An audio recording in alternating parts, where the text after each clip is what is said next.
Welcome. I'm Joe from Chorus One. I'm a platforms and software engineer, and my talk today is on how we can use upgradable WASM-based line clients to improve the developer and the user experience in the IBC ecosystem. So, first of all, I want to cover off a couple of problems that we've identified that we as a community might face with the proliferation of IBC. Secondly, I want to have a brief chat about what Chorus consider as a possible solution to this. I'll dive into the finer details around architecture, how we user experience, developer experience. I'll do a very brief demonstration of a proof of concept solution to this problem, and then we'll have some questions at the end. So, in this pre-IBC state, we have a bunch of sovereign running all manner of different versions of Tendermint because there's no interconnectivity, there's no communication chains, there's no full chains to verify each other's headers. So there's no constraints on the version of the consensus algorithm that we use. Obviously, the negatives here is that there's IP, so there's no communications, there's no transfer of assets between chains. Now, with the advent of IBC, with the release of Stargate, all the chains upgrade to the latest version of Tendermint 0.34, and everyone's happy. Everyone can all the chains can communicate. We establish connections between chains. We can transfer assets around IBC as it was meant to be. No problem yet. So let's consider for a moment a new release of Tendermint for the purposes of this talk. It's not backwards compatible with 0.34, so we call it Tendermint version 1. Now, obviously, between Tendermint 0.33 and 0.34, there were quite significant changes to the structure of the header. Now, this is something that's quite important with IBC and the verification of headers. So, it's not implausible that this backwards incompatibility could happen. Now, let's upgrade one of our chains to Tendermint 1. Now, we upgraded Zone B to Tendermint 1. They want to take advantage of the latest features of Tendermint 1. But being backwards incompatible, the data, different header structure, etc., we're no longer able to have this communication, or this connection between Zone B and the hub. The hub simply cannot understand Zone B's consensus headers, can't verify them. IBC breaks. Now, this is clearly not an ideal situation, so let's revert everything back to Tendermint 34. Let's try it from a different angle. Let's try and update the hub first. Now, of course, this, for the same reason, also breaks. And now we're in a situation where the hub is upgraded, has all the latest features, and until zones A, B, and C update to the latest version, we can't restore the connections. So the solution is to upgrade all the chains simultaneously. Now, this doesn't really scale very well. So we've got a situation whereby we have to upgrade all the foreign chains, should we say, to a later version of Tendermint at the same time to be able to continue the status quo of having this connectivity between chains. Now, of course, we could have, we could always ensure that versions of Tendermint are backwards compatible.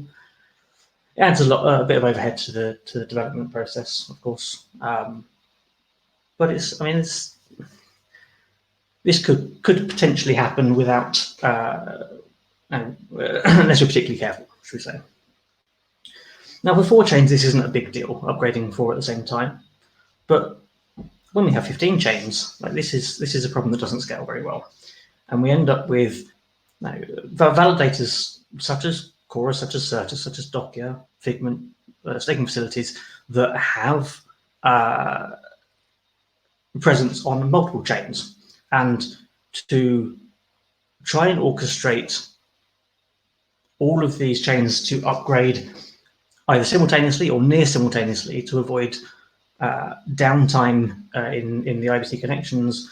This places quite a burden on node operators. And obviously placing this much burden on node operators is where we start to potentially induce human error. And that's what we want to try and avoid. One does not simply upgrade all chains simultaneously. It's quite simple. So in a nutshell, backwards incompatible consensus upgrades with significant changes to header structure require all the connected chains to upgrade simultaneously or near simultaneously, unless they are happy to lose connectivity for some period of time. And given the overlap between the validator sets across these networks, this doesn't scale beyond more than a couple of chains at a time. That's problem one. And as I said, problem one can be avoided by being particularly careful in ensuring that Tendermint is backwards compatible. Now, problem two's a slightly different issue. So here we have a bunch of Tendermint chains. They're connected via IBC, they're chatting away, everyone's happy. And a substrate chain comes along. The substrate chain wants to join in the ecosystem, but the light client doesn't exist yet. Now, at first glance, this is quite a simple solution. We do an upgrade to the hub, including a new light client. So we've had to have developers understand the substrate grandpa consensus, write a light client, making sure we cover off all the edge cases that we need to consider, because there are always edge cases. There are always inconsistencies between specs and what's actually implemented in real life. And then we need to conduct a governance vote. We need to roll a new release. We need to coordinate 125 currently, but potentially more in the future, validators to upgrade, just to add one chain. Now, this doesn't seem like a huge overhead for one chain, but when you consider you have Substrate, and you have Celo, and you have ETH2, and Solana, and Near, and a multitude of other chains that we want to bring into the system, this overhead gets quite heavy. Now, we want to be able to avoid this. So problem two can be, in a nutshell, summarized as non-Tendermint chains want to connect to the hub. The tight coupling of light clients to the Cosmos SDK codebase requires a release, a governance proposal, and a coordination of the entire validator set for each and every upgrade. Once again, this doesn't scale well. So, from a generalized point of view, both problems stem from the fact that light clients are tightly coupled to the SDK codebase. The status quo does not support multiple versions or multiple backwards incompatible versions of the Tendermint light client running simultaneously, because the light client is tied to the current consensus library. Similarly, adding new light clients requires a new release and a new governance process and a new coordination of the entire validator set. So the solution here, to me, seems quite simple. We decouple the light client from the codebase. Now, light clients need to be executable. They need to, on an incoming message, take the message, parse it, validate that the header that's been sent is valid, check signatures, etc. Now, so there's some logic needs to be executed on the receipt of this message. Now, to decouple this from the code base, we can have some external daemons. Now, that doesn't scale particularly well, because for each and every new consensus algorithm, you'd need a new external daemon. The potential attack surface for externally running processes is not trivial, not inconsequential. And we could use sub-processes of the current application. So we could have maybe some kind of plugin architecture where we could drop the light client modules into the system. Or we could use a built-in runtime. So thanks to some phenomenal work from Ethan and from Simon and the rest of the Confio team, we have CosmWasm. And for those of you that haven't used CosmWasm, for those of you that haven't heard of CosmWasm, I don't know where you've been for the last 2 days, but for those of you that haven't used it, it is the ability for us to run WASM binaries within the Cosmos application, within Gaia, within any Cosmos SDK chain. So it feels like we can leverage this to be able to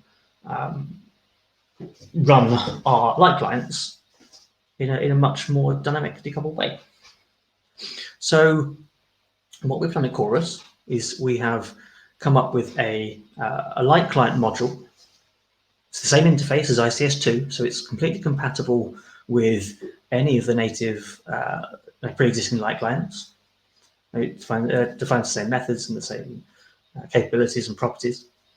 It also gives us the ability to upload a validity predicate as a WASM binary, as a WASM blob, and use that as a light client.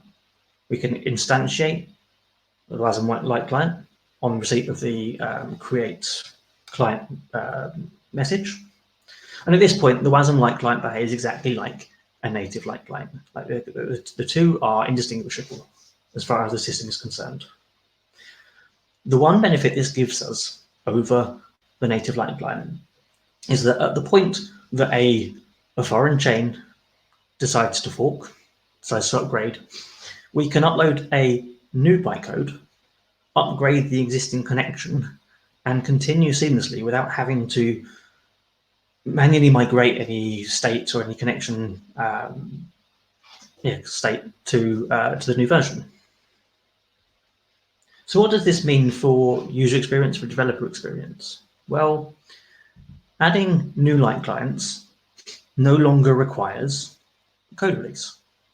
Adding new light clients doesn't require a governance vote, and it doesn't require the coordination of some 125 plus validators to be online at the same time, go through a risky, not a risky, but a non-trivial process of upgrading the validator and potentially, in some circumstances, forking the chain and starting a new instance of Cosmos Hub. All of which comes with some risk attached. So we can avoid all that. Similarly, upgrading light clients doesn't require any of those above steps either. It allows us to run multiple versions of the same consensus algorithm. So we can upgrade Hub without having to upgrade all the connected chains. Similarly, we can upgrade connected chains without having to upgrade the Hub. We decouple the light client from the underlying consensus library, and we can verify multiple versions of the Tendermint consensus algorithm with different header structures, with different data structures at the same time. We remove the implicit requirement that all chains run the same, or at least backwards compatible versions of Tendermint. On the flip side, on the face of problem 2, light clients for any third-party chains, so any third-party chains consensus algorithms, can be written in any language that compiles down to WASM. This allows us to utilize existing dependencies rather than rewriting these dependencies in Go. We don't need to be able to, or have to have developers that have to have a low-level understanding of consensus algorithms that they don't use day in, day out, and to be able to port those across to Go and potentially incur some or introduce some bug or edge case that wasn't expected because the spec wasn't clear. And in utilizing these existing dependencies and being written in the language of the original chain, it means that these light clients can be written, they can be owned, and they can be updated and managed by the developers of the chain to which they pertain. So we don't need to have Cosmos devs worrying about having a low-level understanding of many different consensus algorithms. And this in turn reduces the burden on the Cosmos development team. And it means that developers that are developing Cosmos can focus on developing Cosmos and don't have to worry about implementing light clients for other chains. So, as I said, at Chorus, we've been we've had a grant from the Interchain Foundation, and we are working on a project to build a new WASM-28 light client module. So it's a submodule of IBC, similar to Tendermint 07, based upon the ICS 28 draft that is currently under review, and ADR 38 draft, which is similarly under review currently. The module, as per any native light client, is consistent with the ICS 02 client spec. And in addition, it has the REST and the CLI methods for us to upload and manage this WASM bytecode. Now, the WASM bytecode must expose init, handle, and query methods as per any standard COSM WASM contract. So anyone who's used or written COSM WASM contracts in the past will be familiar with these methods and how to call them. And these execute and query methods must then implement routes, payloads, whatever, however it's termed, for all the calls specified in ICS 28. So calls to handle misbehavior, to validate header and create consensus state, and any of the other ICS 28 methods that need to be called need to be handled by these execute and query methods. So I'm now going to attempt is a big word, a demonstration of the proof of concept implementation of said module. So this is something we did back in July of this year, and we used it to demonstrate the substrate grandpa light client that we wrote for the Web3 Foundation. So it's running against an older version of the SDK, the version that was running in Game of Zones. It also uses an older version of COSM WASM, I think 0.8. So it's slightly out of date. That said, this light client will be updated and released alongside the IBC module, WASM IBC module that we release come the first half of 2021. But it demonstrates the verification of substrate headers in Cosmos, and that's the exciting bit. The link is there, github.com/chorus1 wormhole bridge, and just for avoidance of doubt, not related to Certus's wormhole. For Solana, we had the name first, they stole it. Not that I'm bitter at all. So I'm just going to attempt now to bring my terminal up without destroying the entire world. I'm hoping everyone can now see this, and please, someone shout at me if they can't. So I've checked out that repo into Wormhole Bridge, and I've run make config, which essentially pulls all the Genesis file and keys and everything that need to be in place. And if I now run make run, what this will do is it will create 4 containers for me. So it's creating Wormhole, which is an instance of Substrate with a palette that can verify Tendermint headers. It creates a copy of Gaia with this WASM module in it. It creates an instance of Qt, or Quantum Tunnel, which is a Rust relayer for shuttling headers between Substrate and Cosmos. And it creates an instance of the LCD, so we can submit transactions to the Cosmos chain. Now, this beautiful bit of bash at the top essentially just grabs the transaction ID of the client creation message from the logs, and then pulls the client ID so I can watch the state. So here we see that the best header height, that's increasing as we consume these substrate blocks, and the best header hash hopefully matches the hash of the block that we're consuming. We also have a last finalized header hash at the bottom. Now this is in Substrate, when every so often you'll receive a justification, and justification is a cryptographic proof that all the blocks up until that point have been finalized. And in this chain, I think it comes around every 16 blocks or so The period obviously depends on the chain, so hopefully in a couple of blocks' time we will see that being populated. He says, and it should in theory match this. There we go, D39. Yeah. So they match. That will remain as it is until block 32, and it will receive another justification. And of course, the best header, which is the current header height, will continue to progress. So that is the WASM module in action. It's running a COSM WASM contract, which imports a whole bunch of libraries from Parity, validates the headers and the authority set, and then stores the state for us. Now, because this is a proof of concept, it doesn't handle any of the state verification, logic, misbehavior verification that we will require in ICS 28. This literally just handles header validation, but it's a proof of concept. And our implementation of ICS 28, as and when we get there, will obviously have the full functionality that's required. I'm just going to close this down now so my fan doesn't go mad. And very quickly, just wanted to have a quick look here, just to demonstrate that we have, as I mentioned before, the init function, the handle function, the query function, as per any other COSM WASM contract.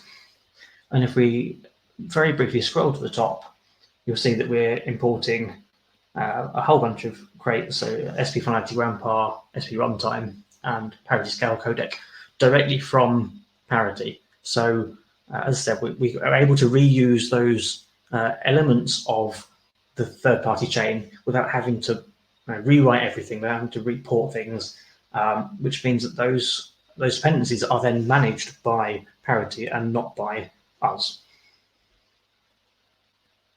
So let's go back to the presentation and we'll just finish things off a little. Sorry, I put it in present mode. So what does the future hold for WASM-based light clients in Cosmos? So as it's implemented currently, the WASM IBC module is permissionless. So when we upload a WASM blob, there's no permissioning there. There's no governance gateway going on there. And the same when we instantiate a new client, there's no permissioning there. However, whilst that is suitable for the hub, it might not be suitable for every use case. There might be chains where permissioning of uploads, permissioning of client instantiation might be beneficial, it might be required, it might be decided. So we want to be able to hook in governance actions to these different message types, to these different methods. Now, whether this looks like a full governance vote, where we, as per any parameter change or other signaling vote, or whether this becomes some subcommittee of an elected panel of validators, for example, which I think personally would be quite a useful addition, where you have specialists that are involved in managing some certain aspect of the chain. Now, obviously, that's up to the future. Something that we'll cross the bridge when it comes to it. The one thing that I'm quite excited by this is the possibility for over-the-wire upgrades, for example, for substrate chains.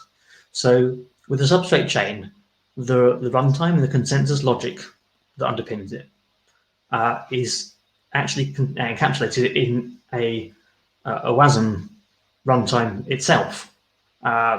So when you upgrade a substrate chain, you upgrade the WASM runtime via a governance process, and your new logic takes effect. It's quite a neat solution. But the upshot of this is that there's no reason why said upgrade process of its own WASM binary can't trigger a light client upgrade. Now, what this means is that you then have a governance upgrade happening on the substrate chain. It upgrades itself. It then upgrades the light client, and there's no human interaction needed to maintain that IBC connection. And in reality, the possibilities are endless. There's so much flexibility that this adds. But I think that the core thing to take away from this is that it makes the uptake of IBC much easier. And we don't require releases, we don't require upgrades all over the place. Every time we want to add a new chain, every time we want to make changes to a chain. And I think making the uptake of IBC easier is one of the things that will help IBC become the canonical method for interconnectivity between chains. And that's essentially what we want to achieve. Like we want IBC to be the best way to interconnect chains. Now, you won't ever connect every chain under the sun, of course, that's not realistic, but the easier we make this, the easier we make adoption, the easier we make proliferation of IBC as the method to connect chains together. So, in summary, dynamic upgradable light clients based on WASM binaries, they're coming in the first half of 2021. As I said, the substrate light client that we have as a proof of concept will be updated and it will be released with that release. Work on a Cello light client is also underway. So we've had a grant from the Cello Foundation in partnership with the ICF to work on a Cello light client. And that's also using this WASM framework. ICS 28 and ADR 38, they're both currently in draft. And your comments and feedback are both welcome and greatly appreciated. I will go on to questions in a second, but I just want to say thank you to a bunch of people. Like, this is like a really crap acceptance speech now. But thank you to Zaki for the original suggestion around using WASM for validity predicates. Thank you very much to the Confo team, especially Ethan and Simon, for the phenomenal work they've done on CosmWASM. And thank you to the Interchain Foundation for the grant to work on this project. And thank you to everyone that's watching for putting up with me for the last 27 minutes. So quickly, as I've got 3 minutes left, if there's any questions, I will give them a go now. I'm now going to break this and, oh no, that's not too bad there. Excellent. Any questions? There are no questions. Cool. That's not a bad thing, personally. But cool. So yes, timing works perfectly. We're about 3 minutes away. Do you have any closing thoughts?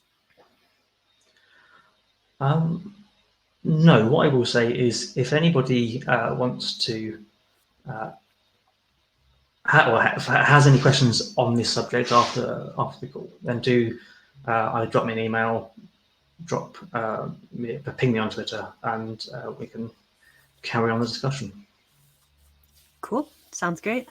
So we're going to transition to the next session then. Thanks so much. This is great. No problem.